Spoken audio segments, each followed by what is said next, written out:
A man's home is his castle, but for tech millionaire Arthur Pembroke, his multi-million-dollar mansion was a fortress. After his free-spirited wife Genevieve vanished without a trace, he did what any man of logic and means would do. He hardened his defenses. He changed every lock, upgraded every sensor, and sealed his life off from the woman he believed had abandoned him.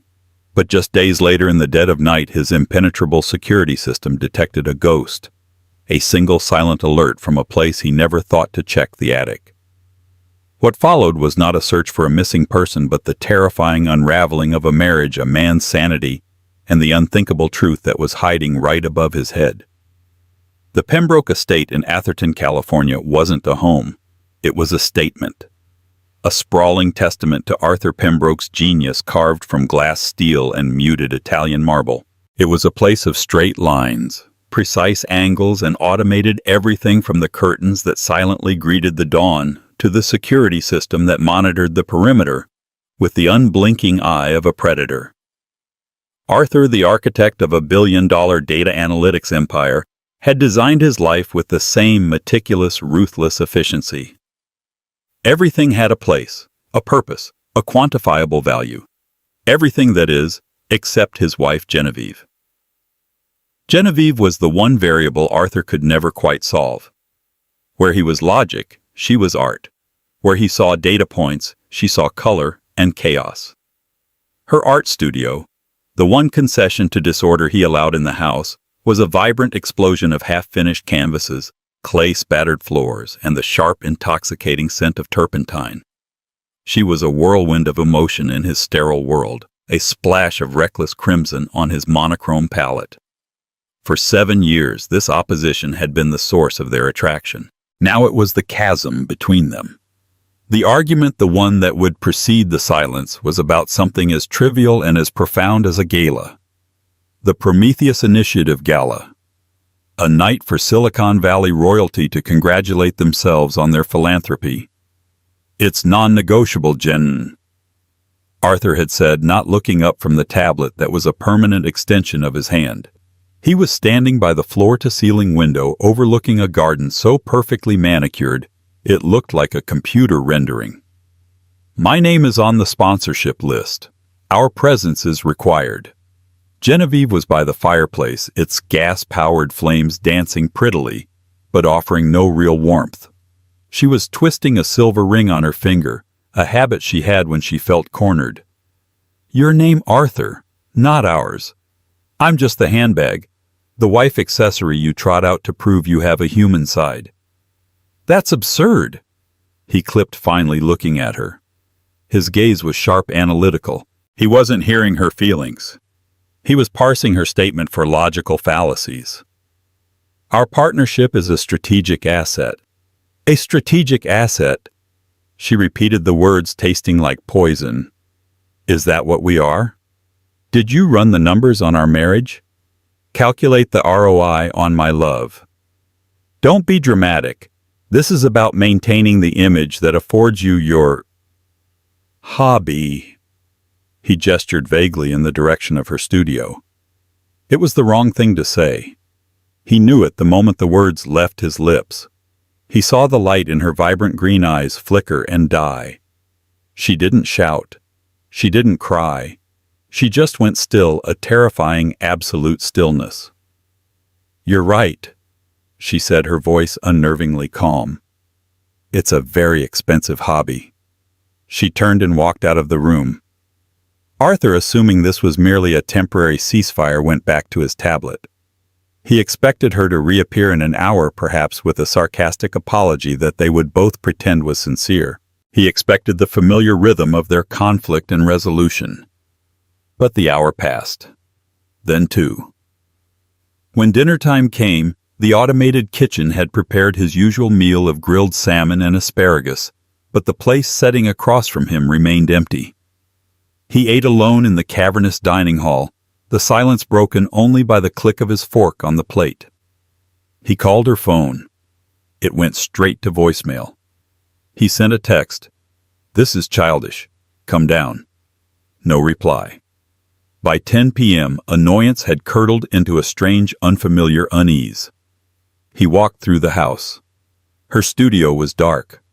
Her car, a vintage convertible she adored, was still in the garage.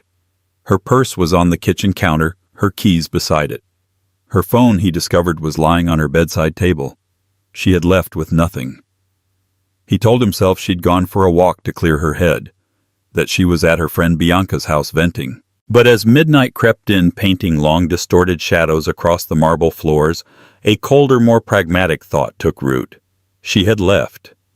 Not just the room, but him. The ultimate illogical act of defiance. Arthur Pembroke did not panic. Panic was an inefficient emotion. Instead, he initiated a protocol.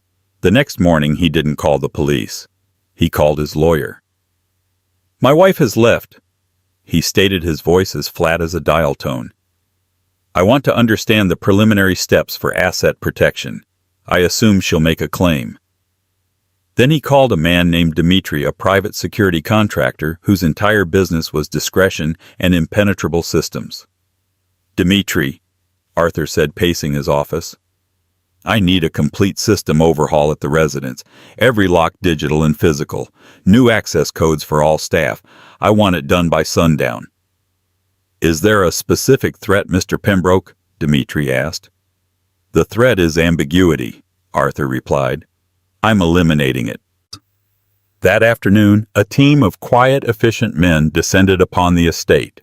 They replaced the locks on the towering front doors, the service entrances, the French doors leading to the garden, and even the lock on the door to Genevieve's studio.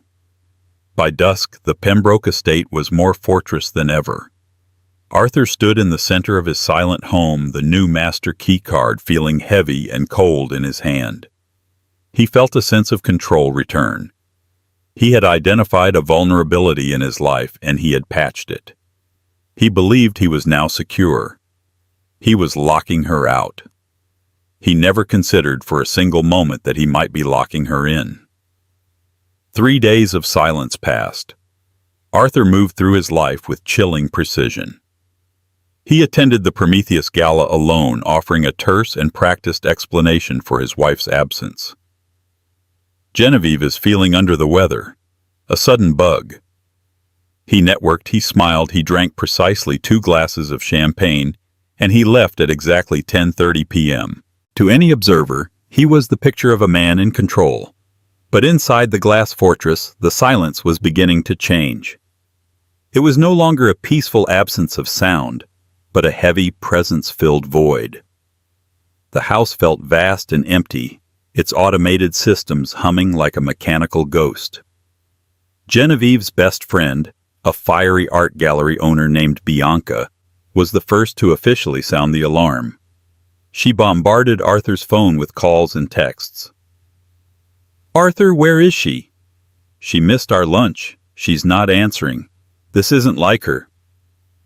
"She needed some space," Arthur replied via text, refusing to speak with her directly. "Space Gen doesn't do space without a 10-page manifesto and a bottle of wine. I'm coming over." When Bianca arrived, she was met by the new, unyielding reality of the estate. The intercom buzzed, and Arthur's disembodied voice was the only welcome she received. "She's not here, Bianca." "Then let me in. Let me see her studio. Maybe she left a note." "I've looked. There's nothing. I'll let you know if I hear from her." The intercom clicked off. Bianca, enraged and terrified, did what Arthur had failed to do. She called the Atherton Police Department. The arrival of Detective Cade Harding was an unwelcome intrusion into Arthur's sanitized world. Harding was a man who looked like he'd been carved from weathered oak. He was in his late 50s, with eyes that had seen too much to be impressed by wealth or technology. He moved with a slow, deliberate pace that Arthur found infuriating. They sat in the living room, the detective refusing the offer of sparkling water. "So, Mr. Pembroke," Harding began, his voice a low gravel, "your wife Genevieve has been missing for 4 days now, but you didn't report it. Her friend did. Why is that?" "I didn't believe her to be missing," Arthur stated, his posture rigid. "I believed she had left me. I was respecting her decision." "Respecting it or accepting it?" Big difference, Harding mused, looking around the room. You two have an argument Tuesday night. A disagreement. About a social obligation. Bianca, her friend, said she was very upset. Said you two had been fighting a lot lately. About her feeling... What was the word she used? Ornamental. Arthur's jaw tightened. Bianca is prone to drama. Genevieve was emotional. Our marriage was not without its complexities, but it was stable. So stable that you had all the locks changed the day after she took some space, Harding asked, his gaze unwavering. That seems fast, almost like you were erasing her. It was a security measure. Arthur countered the logic, feeling flimsy even to him now. An open-ended departure creates a security vulnerability. My work requires absolute discretion and safety. Right. Your work, Harding said, a hint of skepticism in his tone. He stood up and walked towards the fireplace. Mind if I look around her studio, maybe? Arthur reluctantly led him to Genevieve's studio. The door, which had once been adorned with paint smudges and streaks of color, was now pristine. The new lock gleamed under the track lighting. Inside, the chaos was contained. Everything was exactly as she had left it. A canvas on an easel depicted a beautiful, intricate bird with shimmering feathers trapped inside a cage made of what looked like computer code. Harding stared at it for a long moment. Tells a story, doesn't it? The detective murmured. The official investigation began. Harding and his team were thorough.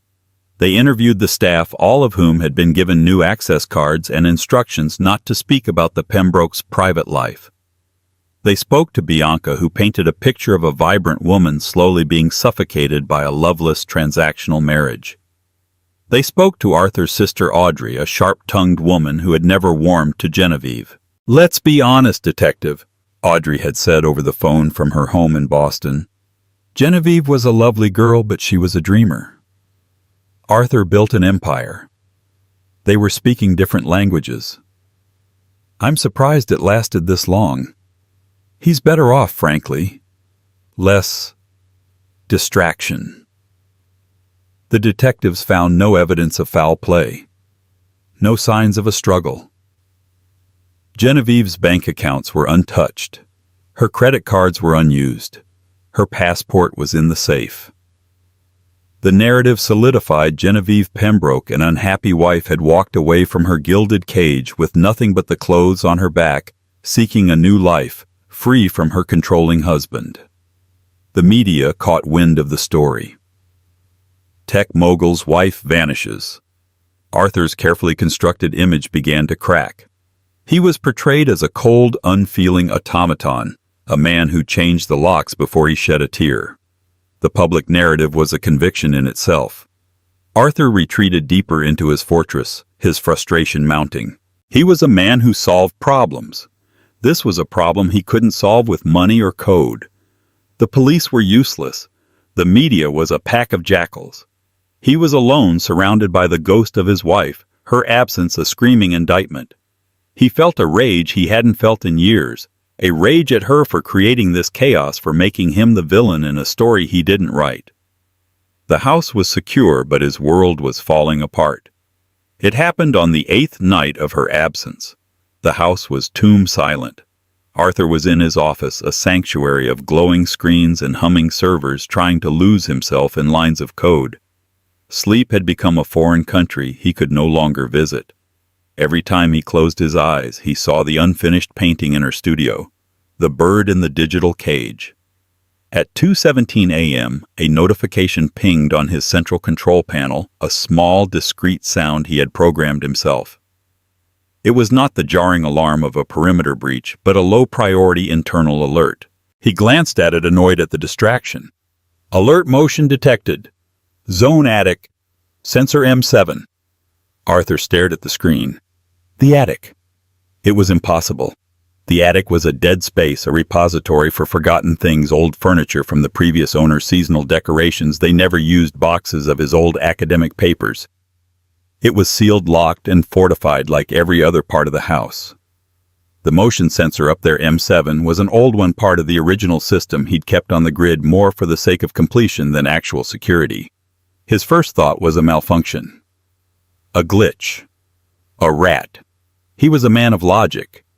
He ran a diagnostic on the sensor. Status M7. Okay. Voltage normal. Connectivity stable. The system insisted it was working perfectly. Another ping. Alert motion detected. Zone attic. Sensor M7.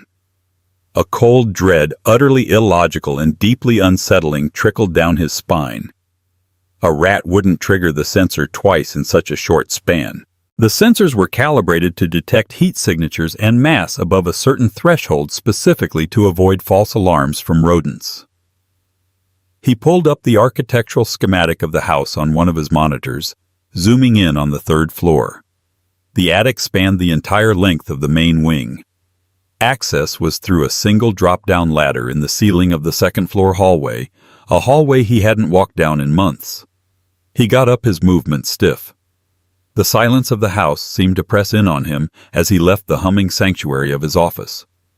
He walked up the floating glass staircase to the second floor. The hallway was dark, the motion-activated lights casting pools of sterile white light at his feet as he moved. He stood directly below the access panel in the ceiling. It was a faint white square, seamless and unobtrusive. There was a key for the panel lock, a simple old-fashioned metal key that was kept in a security box in his office. He hadn't touched it since they moved in. He told himself this was ridiculous. It was a spider building a web over the sensor lens. It was a draft. But he couldn't shake the feeling of being watched. The absolute certainty that he was not alone in his impenetrable fortress. He went back to his office, retrieved the key, and returned to the hallway. His heart was hammering against his ribs, a frantic, disorderly rhythm that offended his sense of control. His hand was slick with sweat as he inserted the key into the nearly invisible lock on the panel. He turned the key. With a soft click, the lock disengaged. A folding ladder was attached to the door. He pulled it down, its metal sections unfolding with a series of loud, echoing clanks that sounded like gunshots in the dead quiet. He paused, listening. There was nothing. Just the whisper of the air conditioning. Dust motes danced in the beam of his phone's flashlight as he pointed it up into the dark maw of the attic. The air that wafted down was stale and thick with the smell of old wood and forgotten time. "Hello!" he called out, his voice sounding thin and foreign. The silence that answered was absolute. Steeling himself, he began to climb the metal rungs cold beneath his hands. His head and shoulders emerged into the darkness. He swept the flashlight beam across the space. It was exactly as he remembered it, only bigger and more menacing in the dark. A vast, shadowy expanse under the high-peaked roof filled with shapes draped in white dust cloths, looking like a congregation of ghosts. Boxes were stacked against the far wall. The floor was covered in a thick layer of undisturbed dust. Undisturbed. He swept the light across the floorboards again, more carefully this time. And there it was. In the thick gray dust, faint but unmistakable, were scuff marks. Not footprints, but the marks of something being dragged. And near the center of the room, directly under the M7 sensor mounted on a roof beam, the dust was slightly disturbed, smudged, as if someone had been standing there. Recently. A cold wave washed over him. He scanned the entire space again. The rafters, the corners, behind the shrouded furniture. Nothing. No one. He retreated back down the ladder, his mind racing, trying to fit this new impossible data into a logical framework. An intruder.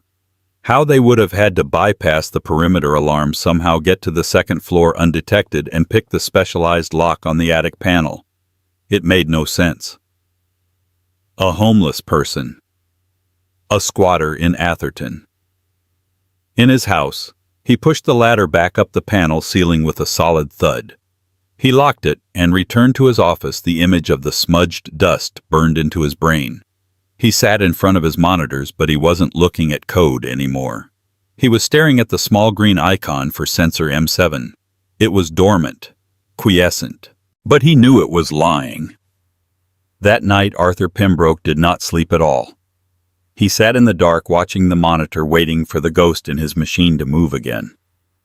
The fortress was no longer a refuge. It was a trap, and he was inside it with something he couldn't see, couldn't understand, and couldn't control. The days that followed were a slow-motion collapse of Arthur's psyche. The man who lived by data and predictable outcomes was now haunted by a single erratic variable, the motion sensor in his attic. It would go off at random, maddening intervals, sometimes twice in an hour, followed by a full day of silence. Once it pinged relentlessly every 15 minutes between 3:00 a.m. and 4:30 a.m., a systematic torment that felt almost deliberate. Each time, Arthur would check the attic. He installed a high-resolution low-light camera pointed directly at the spot beneath the sensor. But the footage showed nothing, just an empty, dusty space. He would climb the ladder, his flashlight beam cutting through the darkness, and find nothing but the same faint smudges in the dust, perhaps a fraction more pronounced than before. He started talking to himself. "It's the wiring," he'd mutter, pacing his office. "The temperature fluctuations are causing the passive infrared sensor to misfire." He spent an entire day researching the sensor's technical specifications, trying to find a logical explanation. He convinced himself it was a faulty unit and ordered a new one. Dmitri, the security contractor, came to install it. He was a broad, impassive man who never asked questions. "You want a new sensor for the attic, Mr. Pembroke? No problem.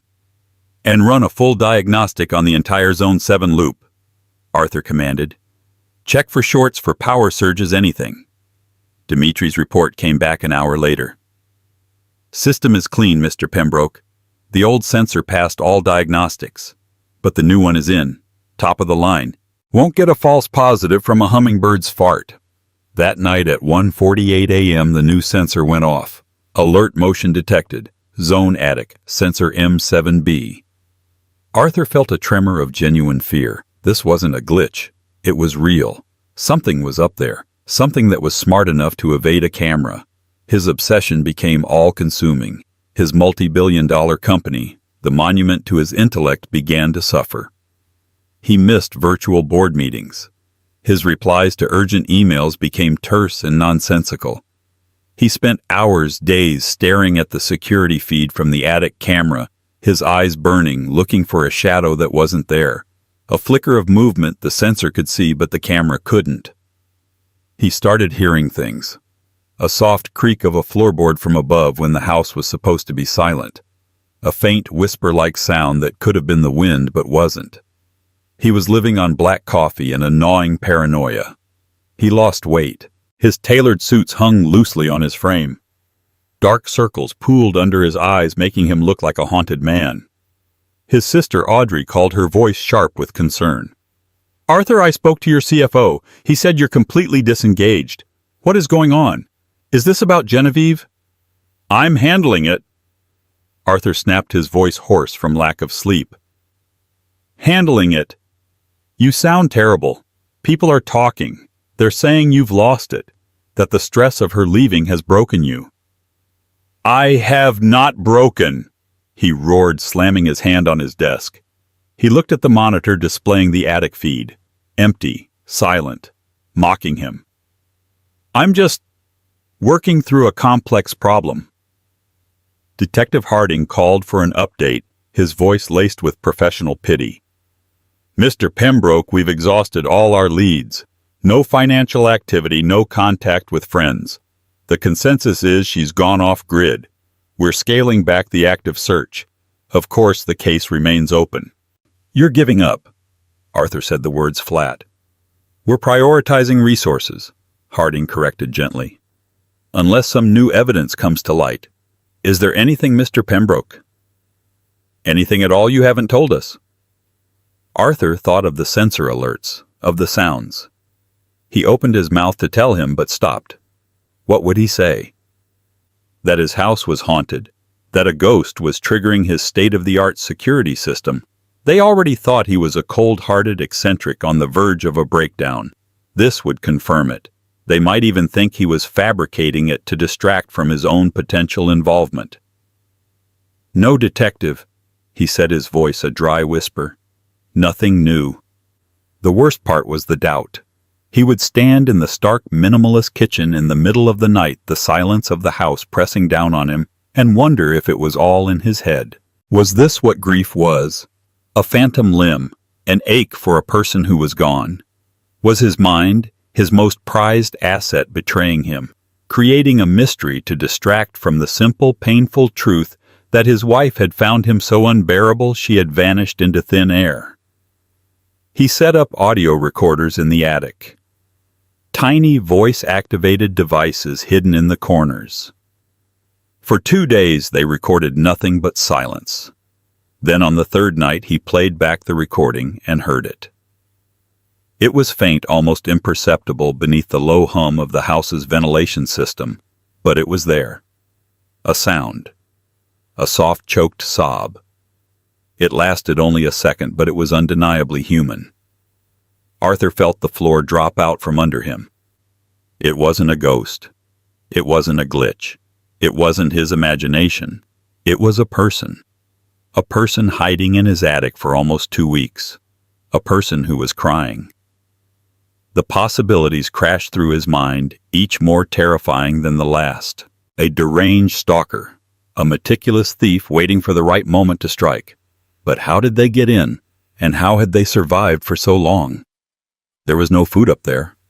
No water.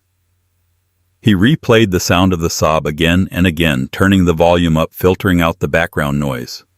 It was a sound of profound despair. And beneath the despair there was something else. Something horribly, terrifyingly familiar.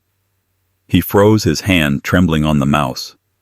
He closed his eyes, focusing only on the sound. The pitch. The cadence of the breath. He knew that sob. He had heard it once before, years ago, when Genevieve's mother had passed away. It was the sound of her heart breaking. It couldn't be. His mind rebelled against the notion. It was a logical impossibility, a madness. She was gone. Her car was here, her phone, her purse. She had walked out. The police believed it. Her friends believed it. He believed it. But the sound was Genevieve. His entire reality tilted on its axis. If it was her, why? Why would she hide in the dusty, dark attic of the very house she was so desperate to escape? Why would she subject herself to that? And then a colder, more horrifying thought pierced through his confusion. He had changed the locks the day after she disappeared. He had sealed the house. The attic access was a drop-down ladder from the inside. There was no other way in or out. If she had gone up there the night they argued, perhaps to hide, perhaps to think, and he had locked the house down, she wasn't hiding. She was trapped. Trapped by him, for 13 days, in the dark, with no food, no water, listening to him move about his life below. The sob wasn't just despair. It was the sound of someone giving up. The orderly, precise world of Arthur Pembroke shattered into a million pieces. He wasn't the victim of a mysterious disappearance. He was a monster. He was a jailer who didn't even know he had a prisoner. The realization was a physical blow. Arthur staggered back from his desk, a strangled gasp escaping his lips. He saw the last 2 weeks through a new horrific lens, his coldness, his immediate call to his lawyer, his order to change the locks. He had acted not like a concerned husband, but like a man sealing a tomb. Genevieve. Trapped. Listening. He pictured her huddled in the dark, hearing the security team moving through the house, the clicks of the new lock slotting into place, sealing her fate. Hearing him leave for the gala. Hearing him eat his solitary meals. Hearing her friend Bianca plead at the intercom, only to be turned away by his cold, disembodied voice. The motion sensor alerts weren't a ghost. They were a desperate cry for help. The scuff marks in the dust were from her growing weaker, trying to get his attention. The sob he had recorded was the sound of her hope finally dying. How was she even alive? Humans could survive weeks without food, but only days without water. His mind now frantic and desperate for a solution rather than an explanation seized on a single detail of the house's architecture. The attic had old copper piping running through it, part of the original plumbing for the house before its modern renovation.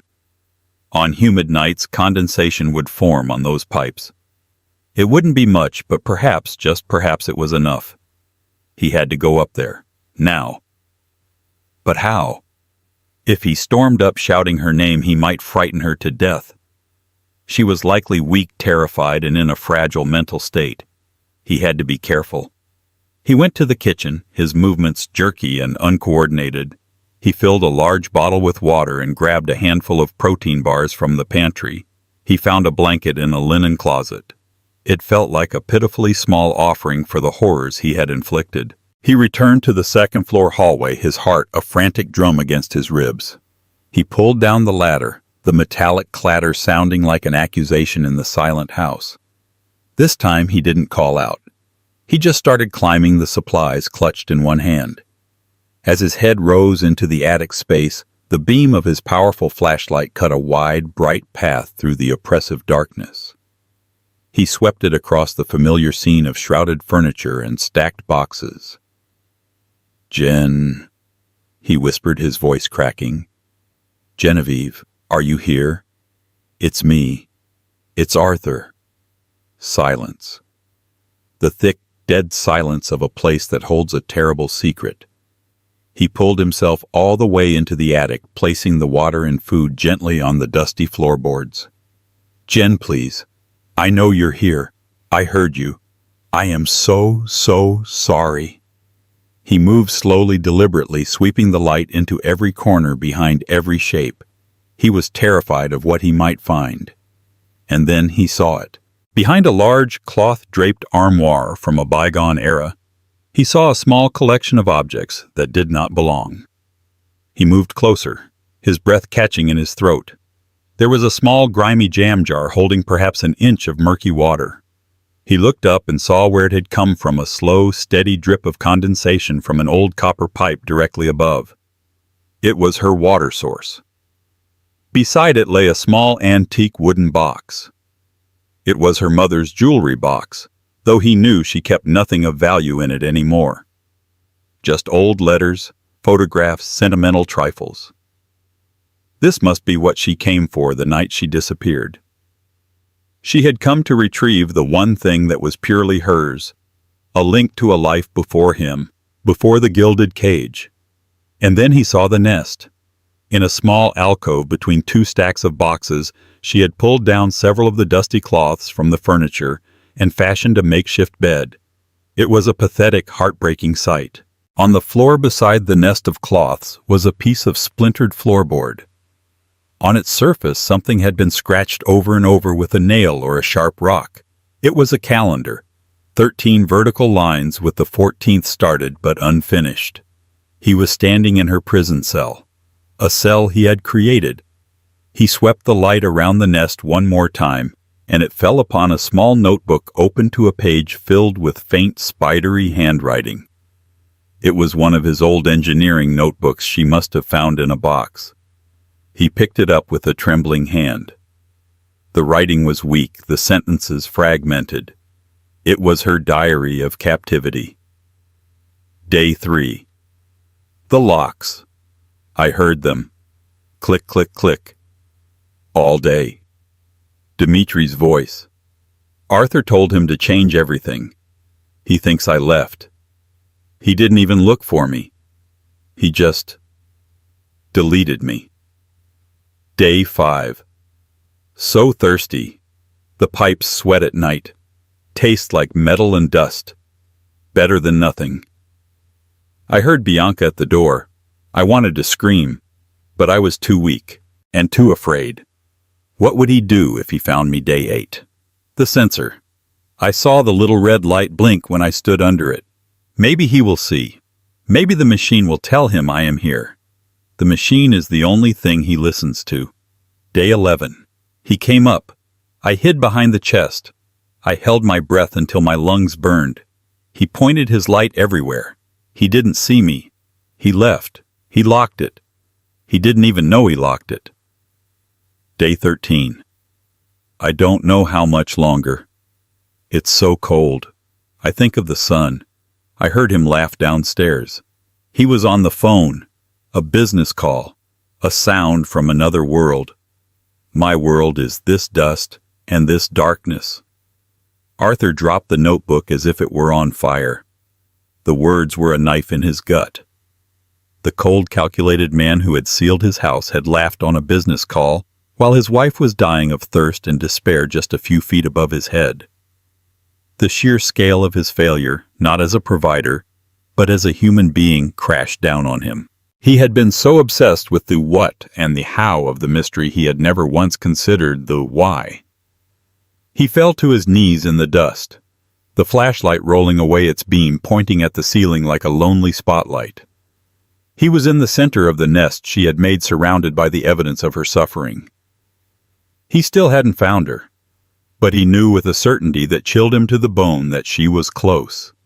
She was watching him right now. He felt her eyes on him from the shadows. She had seen him discover her world. She had seen him read her words. The next move was his. Arthur remained on his knees for what felt like an eternity, the dust and the silence of the attic pressing down on him. The knowledge of her presence was a palpable thing, a static charge in the air. She was here, watching, waiting. He was the intruder in her desperate sanctuary. His first instinct, the old Arthur instinct, was to solve the problem. Find her, bring her downstairs, call a doctor. A logical sequence of events. But the man who had read that notebook knew that logic was the weapon that had created this nightmare. This required something else. Something he had long ago buried: vulnerability. He took a deep, shuddering breath, the dusty air scraping his raw throat. He did not get up. He did not shine his light into the dark corners where she was surely hiding. Instead, he began to speak to the oppressive darkness, his voice low and broken. Jen. He started, his voice barely a whisper. I'm not going to look for you. I won't hunt you in your own home. You can stay hidden. But I need to say this, and I need you to hear it. He paused, gathering the words that felt so foreign on his tongue. When you disappeared, my first thought wasn't for your safety. It was for my security, my control. You became a problem to be managed, a loose end. I called my lawyer before I even considered calling your friends. I changed the locks. God, the locks. He choked on the word, the sound of his own shame echoing in the vast space. I locked you in here. I know that now. I didn't mean to, but that doesn't matter. It's what I did. I was so arrogant, so certain you had just run off from the man who buys you everything you could ever want. I never once stopped to think about what I wasn't giving you. He shifted on his knees, the movement loud in the stillness. He looked down at his hands, the hands that built an empire but couldn't hold a marriage together. I remember when we first met. He continued, his voice softer now, lost in memory. At that ridiculous gallery opening, you were arguing with the artist about his use of color theory. You were so alive, so passionate. You didn't care that I was Arthur Pembroke. You just saw a guy in a boring suit who didn't understand art. You made me feel real, not like a brand or a name on a building. And then, I tried to make you fit into my world. I put you in this house, this mausoleum. I thought giving you the studio was enough. A designated space for your hobby, as I so cruelly called it. I turned you into an asset, a beautiful object to be displayed at galas. The bird in the cage, he murmured, finally understanding the painting downstairs. You were painting your own portrait, weren't you? And I was too blind to see it. He looked towards the makeshift bed, the pathetic collection of cloths. These last 2 weeks, while you were up here fighting to survive on drops of water, I was downstairs being angry at you. I was angry that you had disrupted my perfect orderly life. I was the victim in my own head. The narcissism of it. It's breathtaking. He fell silent. He had laid his soul bare to the shadows. He had offered no excuses, only a full and complete confession of his failings. Now the silence that answered was different. It was charged, waiting. For a full minute, nothing happened. Arthur began to fear he had been wrong, that she had somehow slipped away, or that she was too weak to respond, or worse, that she had heard him and had judged him unworthy of an answer. Then from the deepest, darkest corner of the attic behind a stack of old shipping crates came a sound.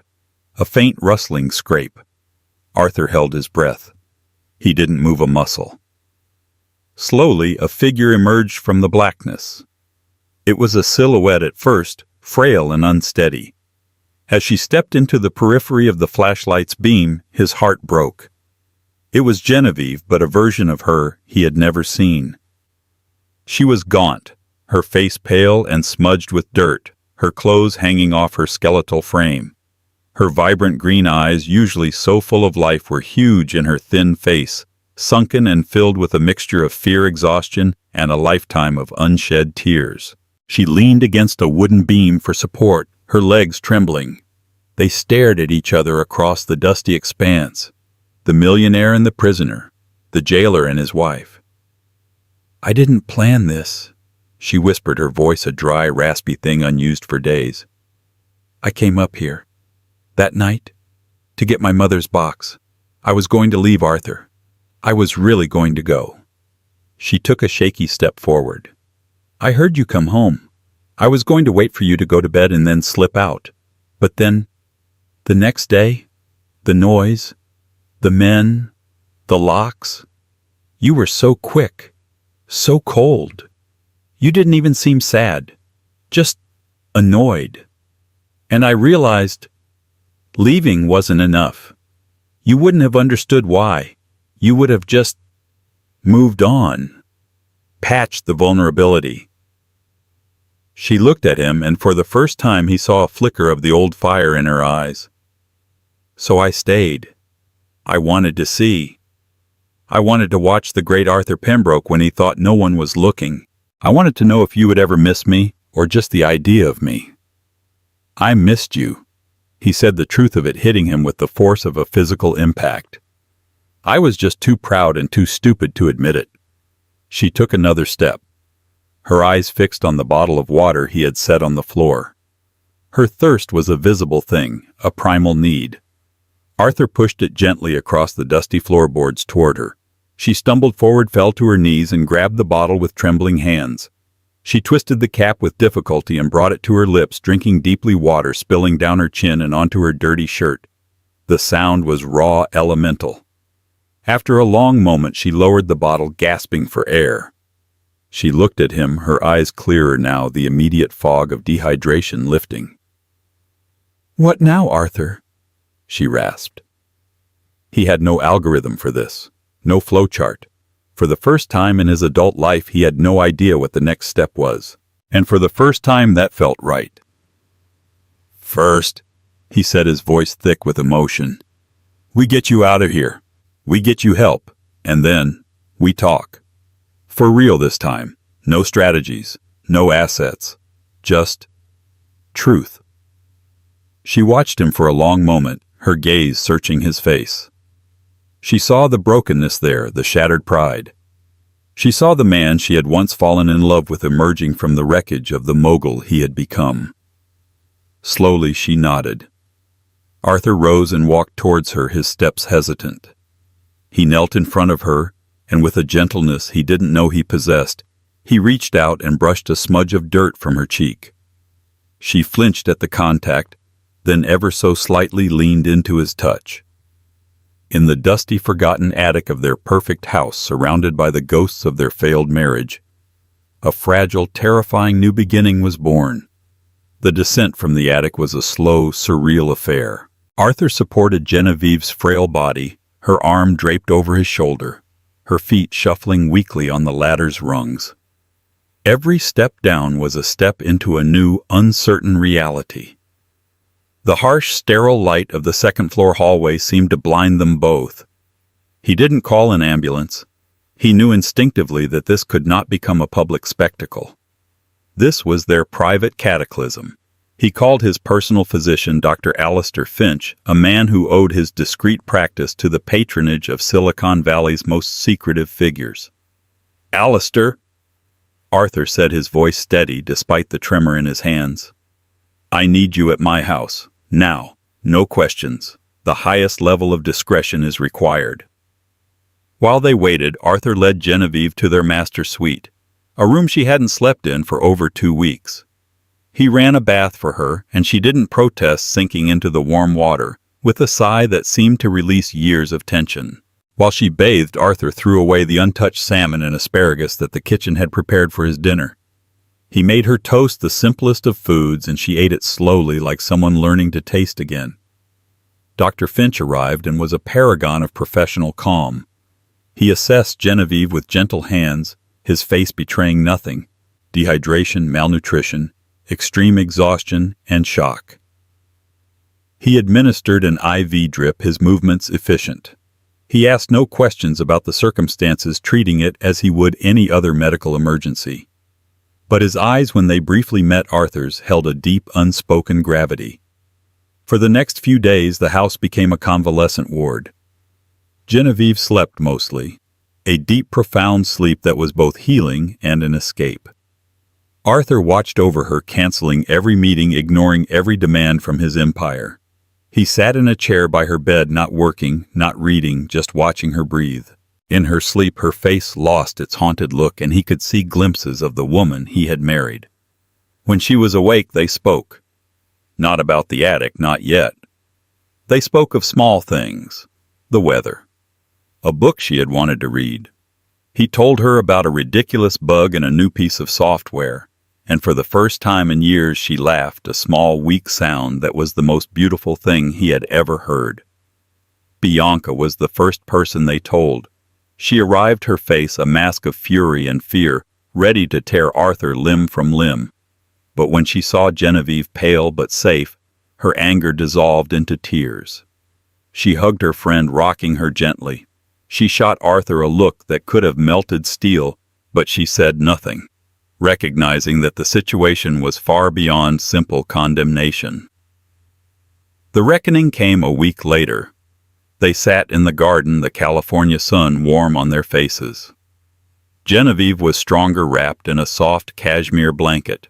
"I need to leave this house, Arthur," she said, her voice quiet but firm. "I can't heal in the place that was my prison." Arthur nodded. He had known this was coming. "I know. I've already made some calls. I'm selling it." Genevieve looked at him, surprised. "Selling it? But it's your masterpiece." "It's a failed experiment," he replied, looking at the sharp, unforgiving lines of the glass structure. "It's a monument to control. And control almost killed you. I don't want to live in it anymore." She was going to stay with Bianca. They decided on a trial separation, a word that felt both clinical and terrifyingly real. There were no discussions of lawyers or assets this time. Just space, time. Their last conversation before she left took place in her studio. The painting of the bird in the digital cage was still on the easel. "Why didn't you scream?" He asked the question that had tormented him. "When you heard me up there, why didn't you just make a sound?" She looked at him, her eyes full of a sad wisdom. "Because I wasn't sure which version of you would find me, Arthur. The man I married, or the man who changes the locks. I had to wait and see who would come looking, the jailer or the husband." He had no response to that. It was the unvarnished, brutal truth. Genevieve left that afternoon. The silence that descended on the house was different this time. It wasn't the heavy, accusatory silence of her absence, but a lighter, more contemplative quiet. It was the silence of a blank page. Over the next few months, Arthur dismantled his old life with the same efficiency he had used to build it. He sold the house.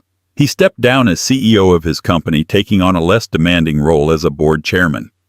He sold the sports cars and the automated gadgets. He and Genevieve started therapy both individually and together. The sessions were brutal, excavating years of misunderstandings, resentments, and the slow creeping loneliness that had defined their marriage. He learned about the suffocating weight of his expectations. She learned to give voice to her needs before they became a desperate silent protest.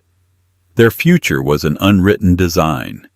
There was no guarantee they would get back together.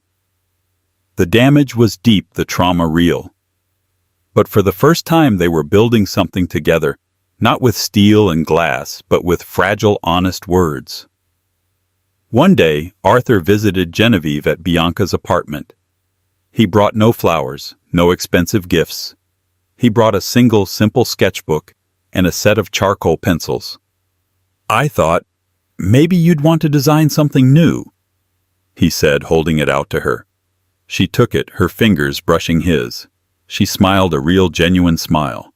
Not the one for the galas, but the one he remembered from the gallery all those years ago. "Maybe," she said, "but this time we design it together." The path forward was uncertain, but it was no longer dark, and it was a path they would walk for the first time side by side. The story of Arthur and Genevieve Pembroke is more than just a mystery of a vanishing wife. It's a chilling exploration of what can happen when communication dies and we become strangers in our own homes. Their multi-million-dollar fortress became a symbol of emotional isolation, proving that the most secure walls can't protect a relationship from the secrets hiding within. It's a stark reminder that what we don't say can be far more damaging than any argument, and that sometimes the person we've lost is living right above our heads waiting to be heard. What would you have done in Arthur's position?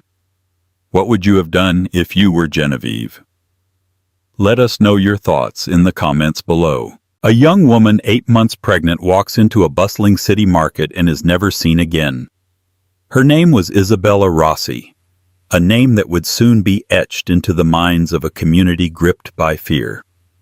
For weeks, her husband Marco and her family plastered her smiling face on every lamppost, their hope a flickering candle in a gathering storm.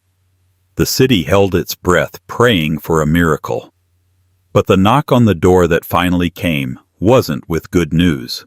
It was the police, their faces grim, holding a single chilling piece of evidence: Isabella's wedding dress stained with her blood. The mystery of her disappearance was just beginning, and the secrets it would uncover would tear a family apart, proving that sometimes the most dangerous monsters are the ones we invite into our own homes. The late afternoon sun of October 12, 2024, cast long amber shadows across the cobblestone streets of Florence, Italy. For Isabella Rossi, it was a day like any other, a day filled with the gentle kicks of her unborn son and the comforting weight of her husband Marco's hand in hers. At 28, Isabella was radiant, her dark hair a cascade of waves around a face that seemed to perpetually hold a soft, serene smile. 8 months into her first pregnancy, she carried the clumsy grace of impending motherhood, a joyful anticipation that seemed to color the very air around her. Marco, a man whose love for Isabella was as tangible as the ancient stones of their city, watched her from the doorway of their small apartment. He was a restorer of antique books, a man of quiet patience and deep passions, the foremost of which was his wife. "Be careful, my love," he called out, his voice a low melodic hum. "The market is a madhouse today." Isabella turned, her hand resting on the swell of her belly. "I'll be fine, Marco. I just need some fresh basil for the pesto tonight, and maybe one of those little cannolis from Signora Moretti. The baby is demanding it." She winked a playful glint in her warm brown eyes. He chuckled, a sound that always made her heart flutter. "The baby has expensive taste." He walked to her, his large hands gently cupping her face. He kissed her, then a long, lingering kiss that tasted of coffee and a love that felt as old and enduring as the city itself. "Don't be long." "I won't," she promised, her voice muffled against his lips. With a final radiant smile, Isabella turned and walked down the narrow street, her light blue maternity dress a splash of color against the ochre and sienna of the buildings. Marco watched until she disappeared around the corner, a familiar, comfortable ache of love in his chest. He then returned to his workshop, the scent of old paper and binding glue a comforting cloak. He had a rare first edition of the Divine Comedy to restore a task that would usually consume him entirely. But that day, an unsettling disquiet nagged at the edge of his consciousness, a faint discordant note in the symphony of his contentment. He dismissed it as the anxieties of an expectant father. The hours bled into one another. The golden light of the afternoon faded into the bruised purple of twilight. The aroma of Marco's simmering tomato sauce filled their small apartment, but there was still no sign of Isabella. He checked his phone. No missed calls, no messages. A prickle of unease traced its way down his spine. She was never late, not without calling. He dialed her number. It went straight to voicemail. He tried again, and again. The same disembodied voice. He called her mother Elena, a woman whose fiery spirit was matched only by her fierce love for her daughter. "Elena, is Isabella with you?" Marco's voice was tighter than he intended. "No, Marco. Why, is everything all right?" A mother's intuition, sharp and immediate. "She went to the San Lorenzo market hours ago and hasn't returned. She's not answering her phone." A tense silence hung between them, thick with unspoken fears. "I'll be right there," Elena said, her voice strained. Marco then called Isabella's father, a stoic man named Lorenzo, and her younger sister Sofia. Within the hour, their small apartment was filled with the frantic energy of a family on the precipice of panic. Lorenzo, his face a mask of grim control, immediately started calling the local hospitals. Sofia, her eyes wide with the fear that mirrored Marco's, began a frantic social media campaign, posting Isabella's picture with desperate pleas for information. The night deepened a suffocating blanket of darkness. Marco, accompanied by Lorenzo, went to the police. The officer on duty, a weary man with tired eyes, listened patiently, his pen scratching across the report form. "It's only been a few hours, signore," he said, his tone meant to be reassuring but managing only to be dismissive. "She probably just met a friend. Her phone died. These things happen." "Not with Isabella," Marco insisted, his voice raw. "She's 8 months pregnant. She would never just disappear." The officer sighed, a sound of weary resignation. "We'll file the report. If she doesn't turn up by morning, we'll start a formal investigation." The walk back to the apartment was a blur of streetlights and shadows. Marco's mind raced, replaying every moment of his last conversation with Isabella. Her smile, her wink, her promise. A cold dread, heavy and suffocating, began to settle in his chest. The world he had so carefully built, a world centered around Isabella and their unborn child, was tilting on its axis. The days that followed were a living nightmare. The police, prodded by the family's relentless pressure, launched a full-scale investigation. They canvassed the San Lorenzo market, but no one remembered seeing a pregnant woman in a blue dress. It was as if she had dissolved into the bustling crowd, a ghost in the making. The media picked up the story, and Isabella's smiling face was suddenly everywhere, on television screens and newspapers, on the ever-present posters that Marco and a growing army of volunteers plastered on every available surface. "Have you seen Isabella Rossi?" The posters screamed a silent testament to a family's desperate hope. Weeks crawled by, each day a fresh wave of despair. Marco stopped working. He barely ate, barely slept. His waking hours were a torturous cycle of waiting for the phone to ring, for a knock on the door, for any news, any sign that his Isabella was alive. He would sit in their silent apartment, surrounded by the scent of her perfume that still lingered in the air, and talk to his unborn son, promising him that his mother would be home soon. The family, once a tight-knit unit, began to fray at the edges under the immense strain.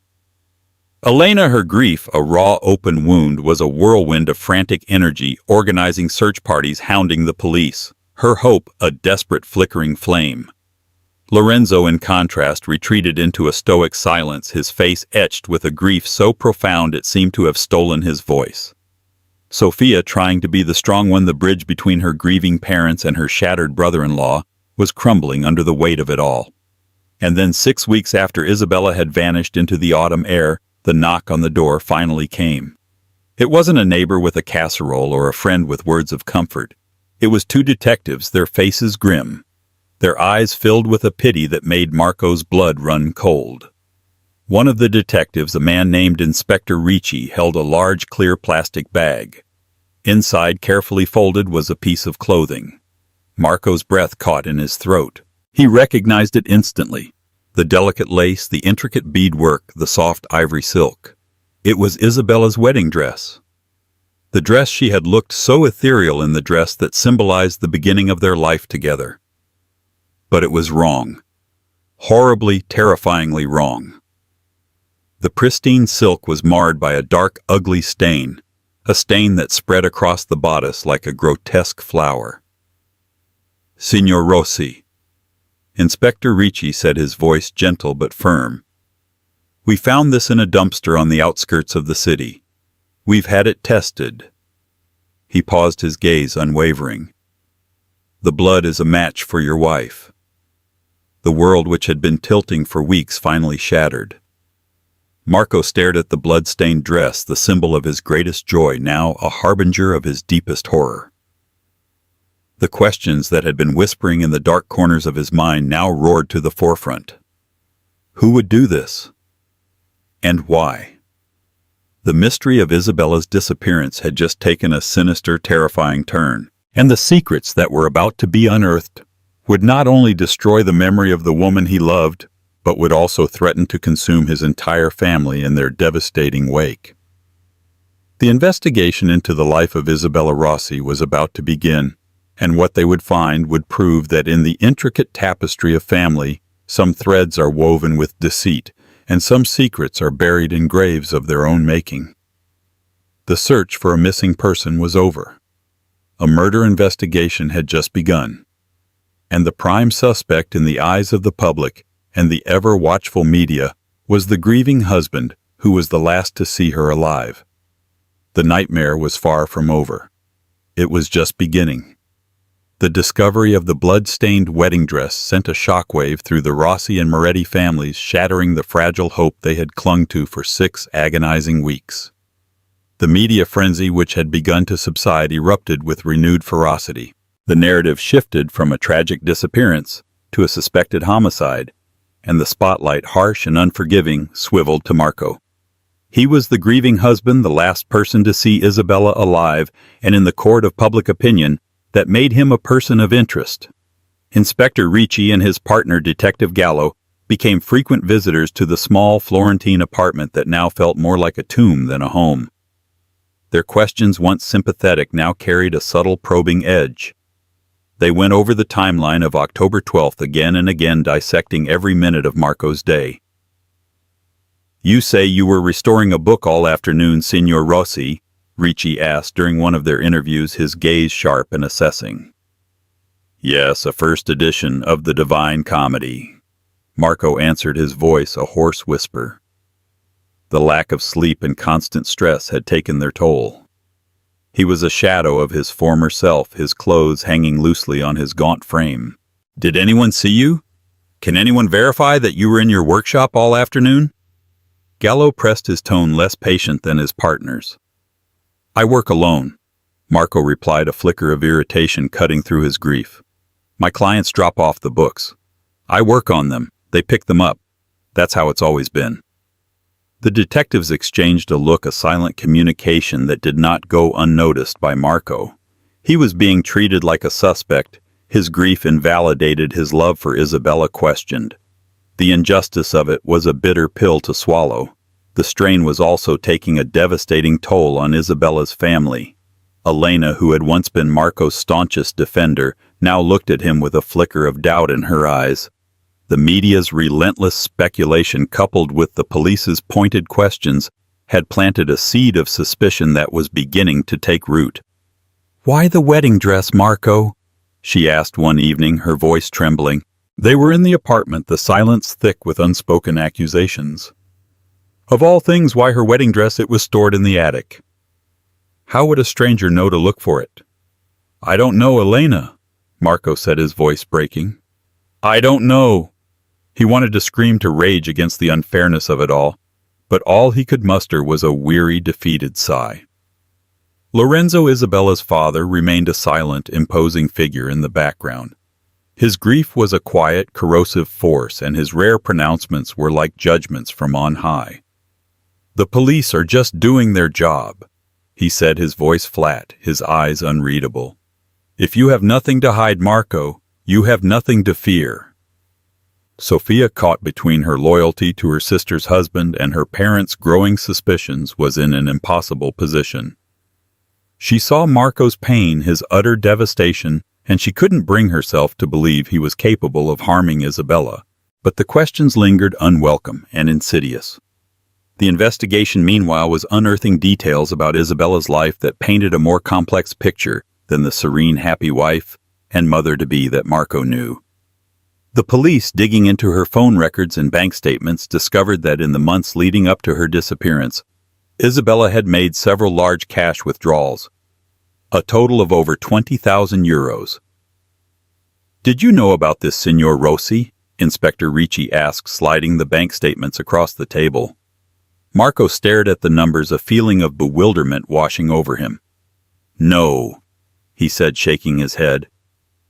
"We had a joint account. I never saw these withdrawals. Where would the money have gone?" The question hung in the air, another piece of a puzzle that was becoming increasingly convoluted. The police also found a series of text messages on Isabella's phone from a number they couldn't trace that were cryptic and vaguely threatening. "You can't run from this," one message read. "He will find you." "The past always catches up," read another. "Do you know who might have been threatening your wife, Signor Rossi?" Gallo asked, his tone accusatory. "No," Marco said, his mind reeling. "Isabella never mentioned any threats. She never seemed scared or worried." But as he said the words, a memory surfaced, a small, seemingly insignificant detail from a few weeks before she vanished. He had come home early from his workshop and found Isabella on the phone, her back to him. Her voice was low and hushed, and she seemed agitated. When she saw him, she had ended the call abruptly, a flicker of something, fear, annoyance, in her eyes. "Just a wrong number," she had said, her smile a little too bright, a little too forced. At the time he had thought nothing of it. Now it seemed like a glaring red flag, another sign that his wife had been hiding a part of her life from him. The secrets didn't stop there. As the police delved deeper into Isabella's past, they uncovered a chapter of her life that she had never spoken of, a time before she met Marco, a time she had spent in Rome. It turned out that Isabella had been involved with a man named Alessandro Bellini, a charismatic but dangerous figure with known ties to organized crime. The relationship had ended badly, and according to a friend the police interviewed, Isabella had fled Rome to escape him. This revelation hit Marco like a physical blow. The woman he had loved, the woman he thought he knew so intimately, had a past he knew nothing about. A past that involved a dangerous man. A past that might have gotten her killed. The discovery of Alessandro Bellini shifted the focus of the investigation, at least partially, away from Marco. The police now had another potential suspect, a man with a motive and a history of violence. But he was a ghost, a phantom from a past Isabella had tried to bury. Finding him would not be easy. For Marco, this new information was both a relief and a source of profound pain. It meant that there was another explanation for what had happened to his wife, an explanation that didn't involve him being a monster. But it also meant that Isabella had kept a significant part of her life a secret from him. The foundation of their relationship, which he had believed to be built on honesty and trust, now seemed to be riddled with cracks. The family was further fractured by this news. Elena was horrified, her grief now mixed with a sense of betrayal. "Why didn't she tell us?" she cried, her voice raw with anguish. "We could have protected her." Lorenzo, ever the pragmatist, saw it differently. "She was ashamed," he said, his voice heavy. "She made a mistake and she was trying to outrun it." Sophia, however, felt a surge of anger. "So we're just going to blame her now?" she demanded, her eyes flashing. "She's the victim here. She was running from a monster and he finally caught up with her." The arguments became more frequent, the silences more fraught with tension. The shared grief that had once united them was now a wedge driving them apart. As the investigation continued, the police managed to trace the untraceable number from Isabella's phone.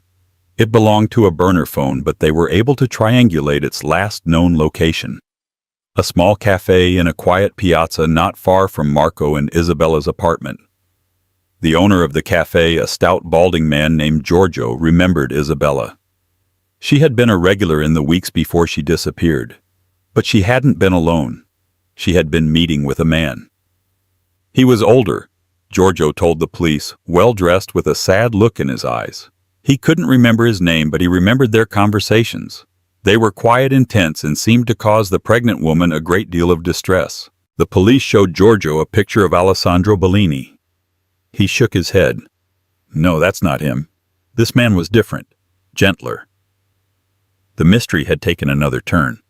Isabella had not only been hiding a dangerous ex-boyfriend, but she had also been having secret meetings with an unknown man. The picture of the serene, happy pregnant woman was becoming increasingly blurred, replaced by a portrait of a woman with a complicated secret life. For Marco, each new revelation was a fresh stab of pain. He was no longer just grieving for his wife. He was grieving for the life he thought they had, for the woman he thought he knew. The blood-stained wedding dress was a symbol not just of her death, but of the death of their shared dreams, a love that he was beginning to realize was built on a foundation of lies. The cracks in the family were widening into chasms. The search for the truth was no longer just about finding Isabella's killer. It was about confronting the secrets and lies that had been festering beneath the surface of their seemingly perfect lives. And as the investigation delved deeper into the shadows of Isabella's past, they were about to uncover a truth far more shocking and devastating than any of them could have ever imagined. The real drama was just beginning to unfold. The revelation that Isabella had been meeting a mysterious older man sent the investigation spiraling in a new direction. While the hunt for the elusive Alessandro Bellini continued, Inspector Ricci and Detective Gallo now had another lead to follow, another thread to pull in the increasingly tangled web of Isabella's secret life. For Marco, the news was another blow to his already shattered reality. He replayed the past few months in his mind, searching for any clue, any sign that he had missed. Had Isabella seemed distracted? Had there been any unexplained absences? Any hushed phone calls he hadn't paid enough attention to? The image of her turning away from him, ending that phone call so abruptly, haunted him. It was a small moment, but it was now magnified, imbued with a sinister significance.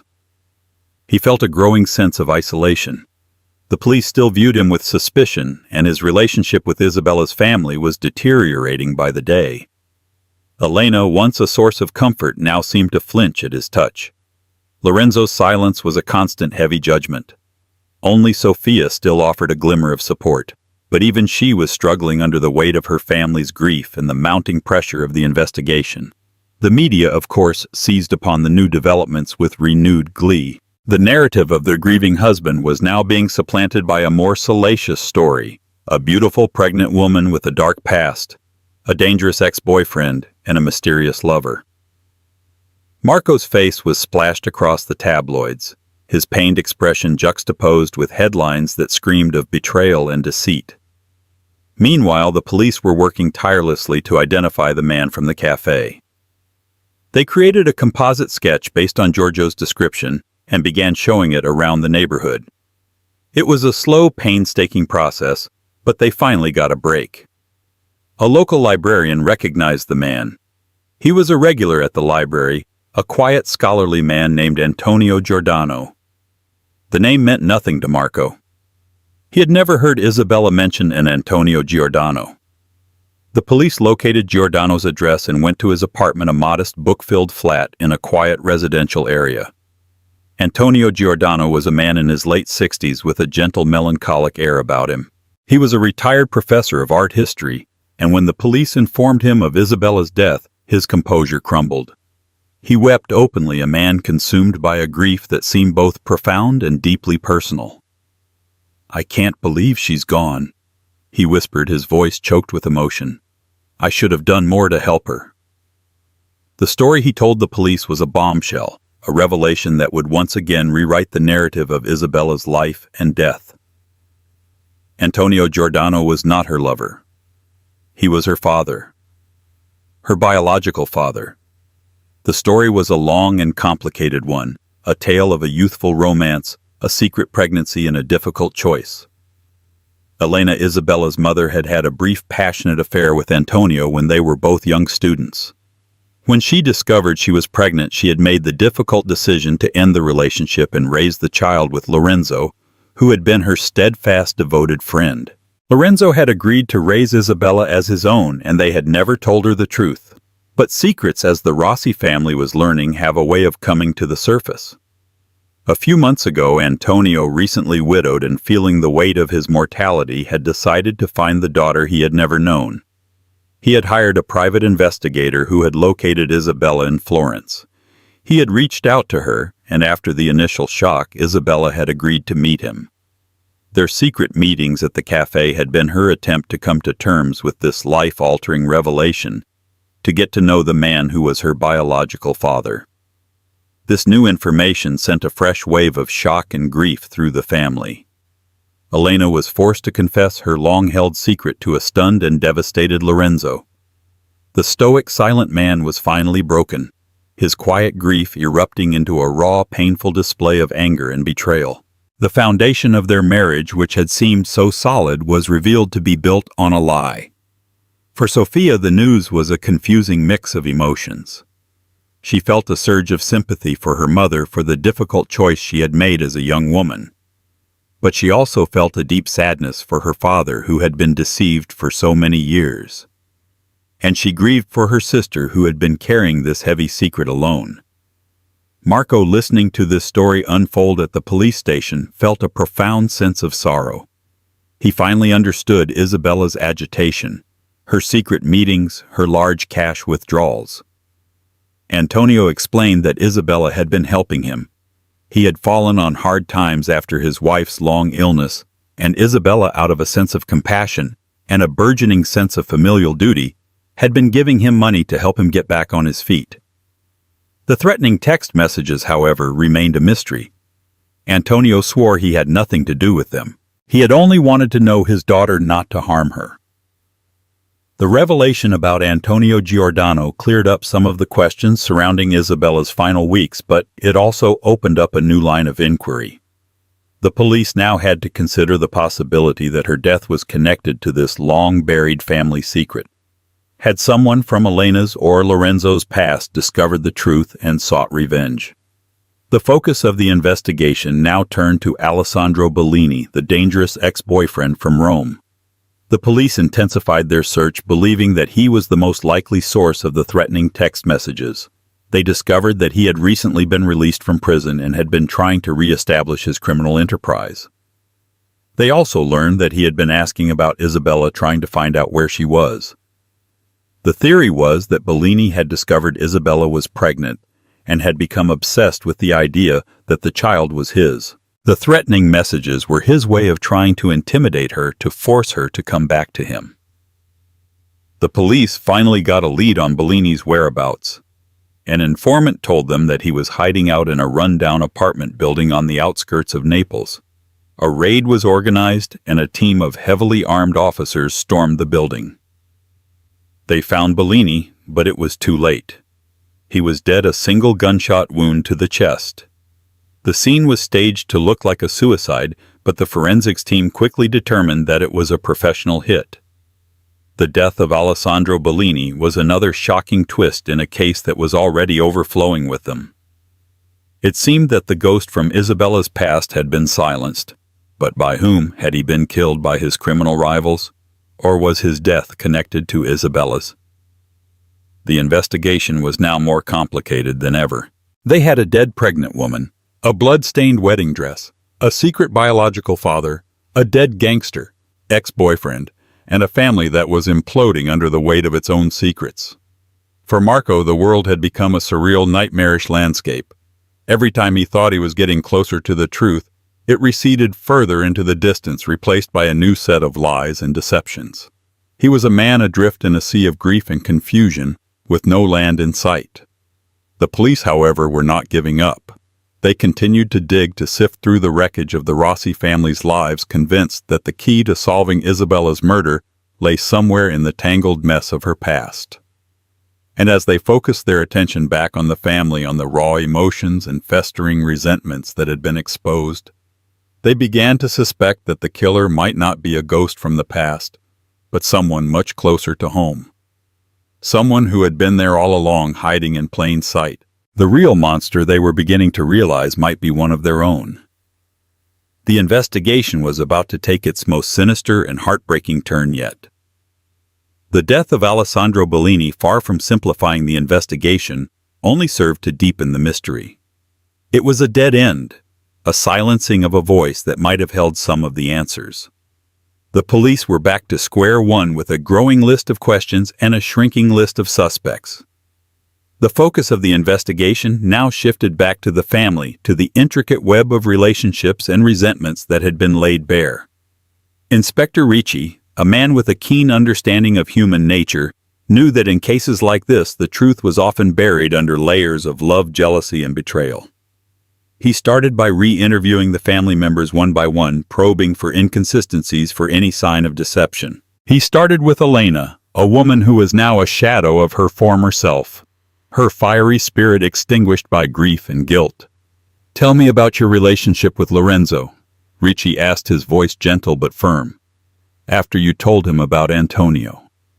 Elena hesitated, her eyes filled with a deep, weary sadness. "It was difficult," she admitted, her voice barely a whisper.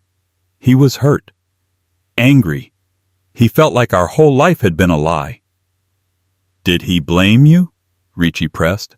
"He blamed everyone," she said, a flicker of her old fire returning. "He blamed me. He blamed Antonio. He even blamed Isabella.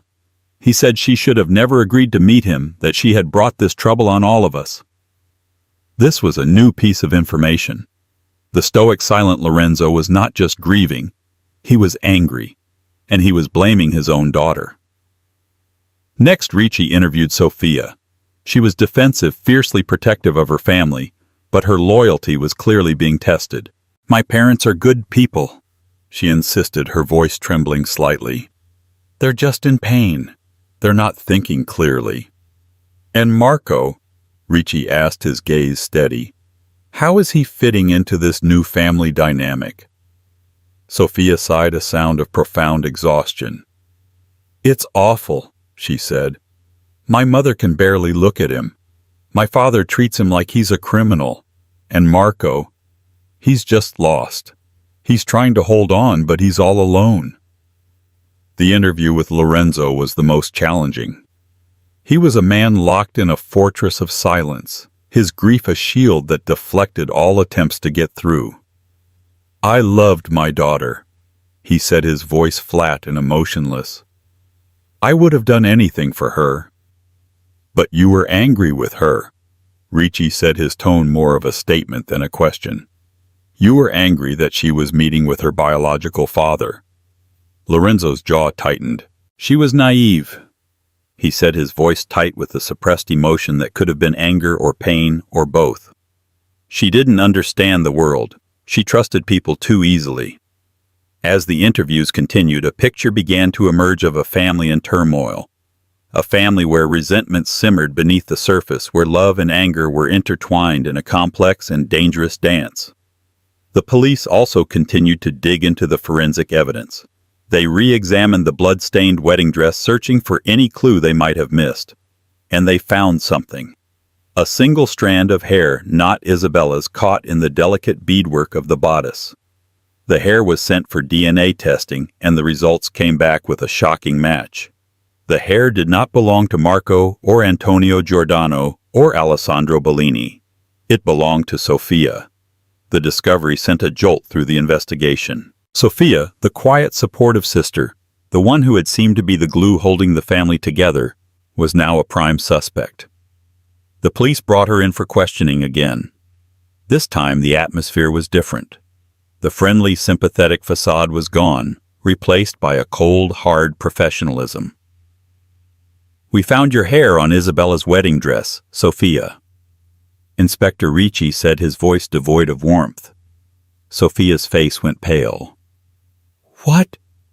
That's impossible," she stammered, her eyes wide with a mixture of fear and disbelief.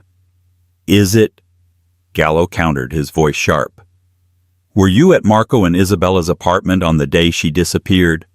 "No," she said, shaking her head frantically. "I was at work. I have colleagues who can verify that." Her alibi checked out. She had been at the art gallery where she worked as a curator all day. But the hair was a physical piece of evidence that could not be ignored. The police were now faced with a new puzzle. How did Sophia's hair get on the wedding dress? Had she been there at some point before or after the murder? Or was there another explanation? They decided to search Sophia's apartment. It was a small, tastefully decorated flat filled with books on art history and catalogs from various exhibitions. It seemed like the home of a quiet, intellectual woman, not a killer. But in her bedroom, tucked away in a drawer beneath a pile of sweaters, they found something that made their blood run cold. A small leather-bound diary. The diary was a record of Sophia's innermost thoughts and feelings, a place where she had poured out all the frustrations and resentments that she had kept hidden from the world. And it was a chilling read. The diary revealed that Sophia had been secretly in love with Marco for years. She had watched him fall in love with her sister, had stood by as they got married and started a life together, all the while nursing a silent, all-consuming jealousy. She wrote about her resentment of Isabella, of her seemingly perfect life, her effortless beauty, her easy happiness. She wrote about her frustration with her parents, who she felt had always favored her older sister. But the most disturbing entries were from the past few months. She wrote about her growing obsession with Marco, her fantasies of a life with him, a life where Isabella was no longer in the picture. "He deserves better than her," she wrote in one entry. "She has her secrets. She's not the perfect wife he thinks she is. He deserves someone who will love him unconditionally, someone like me." The diary was emotive, a dark, twisted confession of a love that had curdled into a dangerous obsession. But it wasn't a confession of murder. When confronted with the diary, Sophia broke down completely. She confessed to her love for Marco, to her jealousy of her sister, but she vehemently denied killing her. "I loved her," she sobbed, her body racked with guilt and shame. "I was jealous of her, yes, but I would never hurt her. She was my sister." The police were skeptical. They had a motive, they had a physical link to the crime scene, and they had a suspect who was emotionally unstable. But they still didn't have a confession. And there were still pieces of the puzzle that didn't fit. How did Sophia, who was at work all day, manage to kill her sister, dispose of the body, and then plant the blood-stained wedding dress? The investigation had reached a critical point. They were closer than ever to the truth, but it was a truth that was more shocking and more tragic than they could have ever imagined. The focus of the investigation now narrowed to one crucial question: was Sophia a spurned lover who had snapped and killed her sister in a fit of jealous rage, or was she just another victim in a much larger, more sinister game? The police were about to uncover the final devastating piece of the puzzle, a secret that had been hidden in plain sight all along, a secret that would not only solve the mystery of Isabella's death, but would also destroy what was left of the once happy family. The real drama was about to reach its shattering climax. The discovery of Sophia's diary and her secret obsession with Marco threw the investigation into a frenzy. The media, which had been circling the story like vultures, descended with renewed vigor. The narrative of the grieving sister was now replaced with the tantalizing story of a Cain and Abel-like betrayal, a sisterly love twisted into a deadly jealousy. For Marco, the revelation was another disorienting blow. He looked at Sophia, the woman who had been his friend, his confidant, his sister-in-law, and saw a stranger. The kindness and support she had shown him now seemed manipulative, her grief a carefully constructed performance. The thought that she might have been responsible for Isabella's death was a betrayal so profound it was almost incomprehensible. The family, already fractured and broken, was completely shattered. Elena, who had already lost one daughter, was now faced with the possibility that her other daughter was a murderer. The weight of it was too much to bear. She retreated into a world of silent, inconsolable grief, a ghost in her own home. Lorenzo, however, reacted with a surprising ferocity. He refused to believe that Sophia was guilty. "She's not a killer," he insisted, his voice raw with a father's desperate conviction. "She's just a mixed-up kid. She loved her sister." The police, however, were building a strong case against Sophia. They had a motive. They had a physical link to the crime scene, and they had a suspect who was emotionally volatile. But there were still nagging inconsistencies, pieces of the puzzle that refused to fit. The biggest problem was Sophia's alibi. She had been at the art gallery all day on October 12th, and her colleagues had confirmed it. It seemed impossible that she could have committed the crime. Inspector Ricci, a man who trusted his gut as much as he trusted the evidence, felt that something was still off. He decided to go back to the beginning to re-examine every piece of evidence, every statement, every timeline. He was looking for something small, something that had been overlooked, a tiny crack in the carefully constructed wall of lies and deception. He started with the wedding dress. It had been found in a dumpster on the outskirts of the city, a location that was not on any of Sophia's regular routes.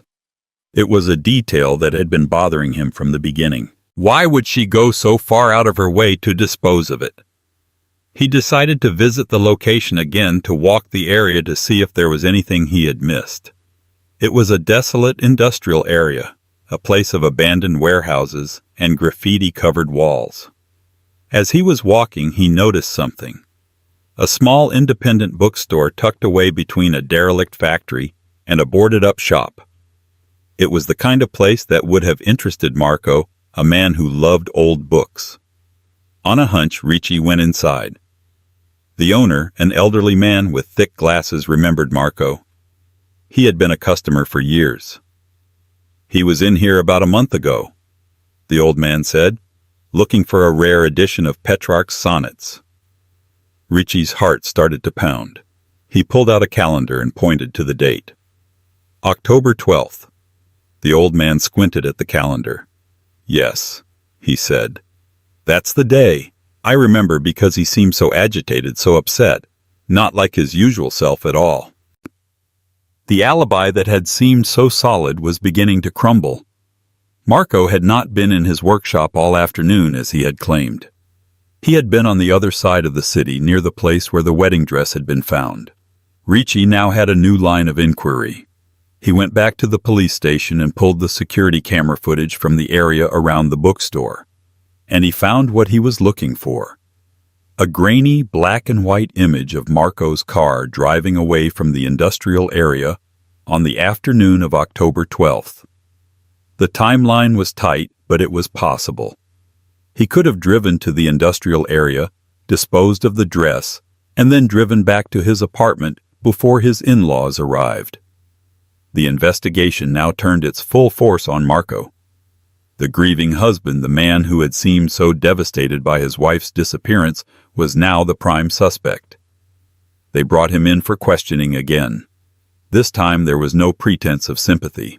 They laid out the evidence in front of him, the security camera footage, the bookstore owner's statement, the lies about his whereabouts. Marco's composure, which had been so carefully maintained for weeks, finally shattered. He stared at the evidence, his face a mask of disbelief, and then he began to talk. The story he told was a tragic, convoluted tale of a marriage that had been slowly unraveling, of a love that had been eroded by secrets and lies. He confessed that he had discovered Isabella's secret meetings with Antonio Giordano. He had followed her, had seen them together at the cafe. He had confronted her, and they had had a terrible fight. "She told me everything," he said, his voice thick with a mixture of anger and pain. "About Antonio, about her past with Bellini, about the money she had been giving him. She had been lying to me for months." In a fit of rage and betrayal, he had packed a bag and had told her he was leaving. He had driven aimlessly for hours, his mind in a turmoil. He had ended up at the bookstore, a place that had always brought him comfort. But he swore he had not killed her. "When I came back to the apartment," he said, his voice breaking, "she was gone." He had panicked. He had assumed that she had left him, that she had gone to be with her real father. He had been ashamed, humiliated, and he had lied to the police, to her family, to everyone. The story was plausible, but it was also self-serving. It explained his lies, but it didn't absolve him. And then the forensics team came back with another piece of evidence, another shocking twist in a case that was already full of them. They had re-examined the hair found on the wedding dress, this time using a more advanced DNA sequencing technique. The hair did not belong to Sophia. It belonged to Elena. The investigation had taken another sharp, sickening turn. Elena, the grieving mother, the woman who had seemed so consumed by her loss, was now a suspect. The police went to her house, but she was gone. She had packed a bag and disappeared. Lorenzo was frantic, convinced that she had done something terrible to herself. A manhunt was launched, and after a frantic 24-hour search, they found her. She was at a small, secluded hotel on the coast, registered under a false name. When the police entered her room, she was sitting on the bed, staring out at the sea. She was calm, eerily so. And she was ready to confess. The story she told was the final devastating piece of the puzzle, a story of a mother's love twisted into a tragic, misguided act of protection. She had known about Isabella's meetings with Antonio. She had been terrified that the secret she had kept for so long would come out, that it would destroy her family, that it would ruin her daughter's life. On the afternoon of October 12th, after Marco had stormed out, Elena had gone to the apartment to talk to Isabella. She had begged her to stop seeing Antonio, to forget about the past. But Isabella had refused. She had been determined to have a relationship with her biological father. They had argued, their voices rising in a crescendo of anger and desperation. Elena, in a state of panic, had grabbed Isabella by the arms, shaking her, trying to make her see reason. And then the unthinkable had happened. Isabella, 8 months pregnant, and already in a fragile state, had stumbled backward. She had hit her head on the sharp corner of a marble-top table. She had fallen to the floor unconscious, a trickle of blood seeping from a wound on her head. Elena, horrified, had tried to revive her, but it was too late. Isabella was gone. The story was a tragic accident, a mother's desperate act that had gone horribly, fatally wrong. But what happened next was a cold, calculated act of self-preservation. Panicked and terrified, Elena had decided to cover up the crime. She had enlisted the help of the one person she knew she could trust, the one person who had always been her silent, steadfast protector, her husband Lorenzo. The final shocking truth was about to be revealed, a truth that would prove that in the dark, twisted world of the Rossi family, nothing was as it seemed. The real monster was not a jealous sister or a spurned lover or a ghost from the past. It was a parent's love twisted into a deadly, unforgivable sin. The final act of the tragedy was about to unfold. The interrogation room was cold and silent.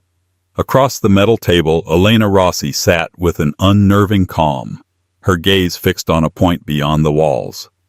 She was ready to talk.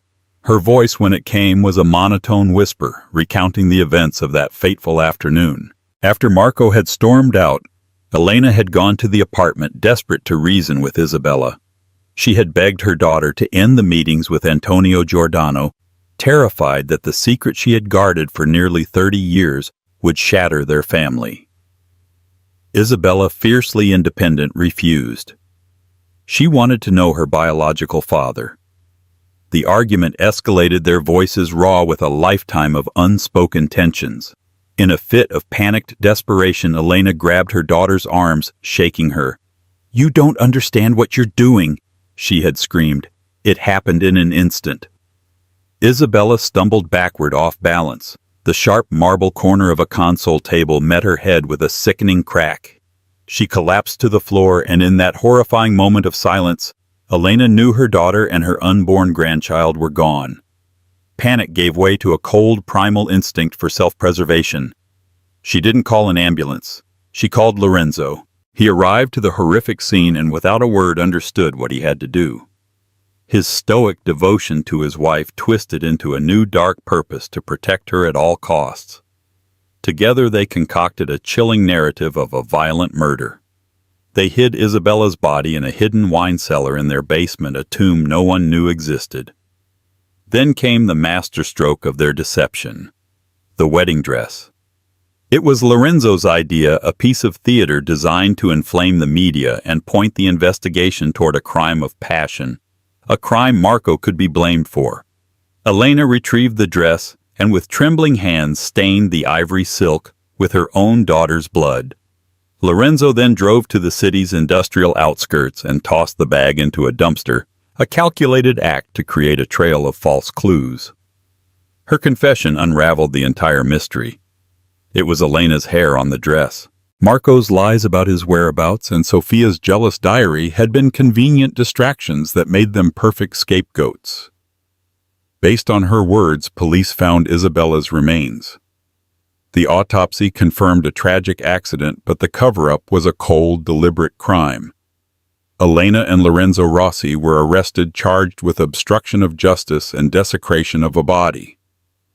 The news exploded across the city. The monsters weren't a jilted lover or a ghost from the past.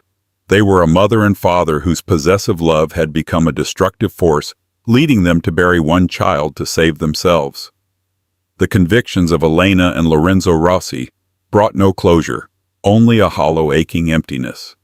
The media circus moved on, but for those left in the wreckage, the aftermath was a life sentence of silent suffering.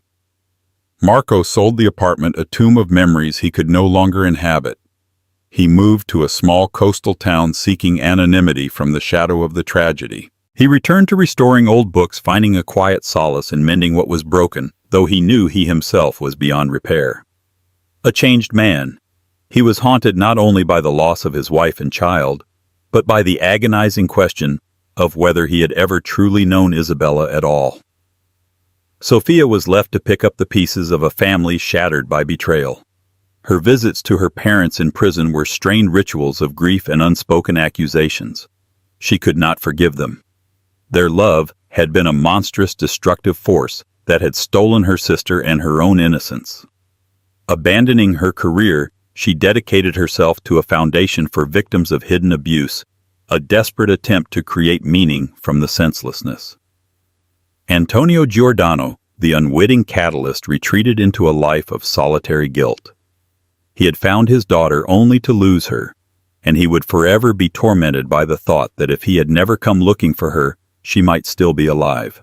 The city of Florence eventually forgot Isabella Rossi, but for the survivors, the scars remained a permanent reminder of the fragility of life and the devastating power of secrets. The story ends not with justice, but with a profound, lingering sadness. A husband mourning a stranger, a sister betrayed by her parents, and a family destroyed from within by a love that had become an unforgivable sin. The drama was over, but the suffering was eternal.